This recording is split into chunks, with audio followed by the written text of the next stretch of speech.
వెలగాలి మీరందరూ. అందుకే సాతాను గడు ఏడుస్తున్నాడు ఇప్పుడు. వీళ్ళు ఎన్ని ప్రయత్నం చేసి వీళ్ళు ఎంజాయ్ చేస్తున్నారు. అందుకనే మీరు అన్ని వెలిగించాల. చిన్న ప్రార్థన చేయండి. వెలిగించండి, వెలిగించండి. తండ్రి నీకు వందనాలు, స్తోత్రం. ప్రభువా ఈ వాగ్దానం ఈ బిడ్డలందరి జీవితాలలో నెరవేర్చబడి నూతన క్రియలు చేయబోతున్నావు. అరణ్యంలో మార్గాలు సరళం చేయబోతున్నావు. ఎడారిలో నీటి ఊటలను కలుగు చేయబోతున్నావు. నిందకు తగిన ఘనతను ఇవ్వబోతున్నావు. అవునయ్యా. అవమానానికి తగిన రెట్టింపు ఆశీర్వాదాలు ఇవ్వబోతున్నావు. ఇదిగో మేమందరం ఒక కుటుంబంగా నీ వాగ్దానాలను ఎత్తిపట్టి మేము ఆనందిస్తూ సంతోషిస్తుండగా ఆ వాగ్దానాలన్నీ బిడ్డల జీవితాలలో నెరవేర్చండి. యేసు నామములో అడుగుచున్నాము తండ్రి. అరకు ప్రాంతము ఒక జ్యోతి వలె వెలగబోతుంది. ఆ క్యాండిల్స్ పైకెత్తండి. ఇప్పుడు మీ లైట్స్ అన్ని పైకెత్తండి. అన్ని ఫోటోస్ తీయాలి దయచేసి. అందరూ దయచేసి క్యాండిల్స్, మన ఫోటోగ్రాఫర్స్ ఫోటోస్ తీయాలి. చేతి రూపాలు బిడ్డ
ఊహకి అందని కార్యాలు అరుకు ప్రజలారా దేవుడు మీ జీవితంలో చేయబోతున్నాడు.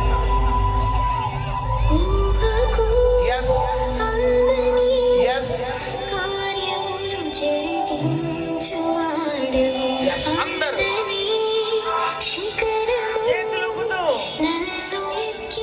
వన్ టూ త్రీ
ఎంతమందికి సంతోషంగా ఉంది? అందరూ సరి గట్టిగా పైకెత్తి హల్లెలూయా చెప్పండి అందరూ. మరొకసారి 3 దినాలు ఘనపరుచుకున్న దేవునికి మరొకసారి అరకు హల్లెలూయా చెప్పండి ఒకసారి. అరకు ప్రజలకి దీవెన కలుగును గాక. లైవ్ చూస్తున్న వారికి దీవెన కలుగును గాక. కల్వరి మినిస్ట్రీకి దీవెన కలుగును గాక.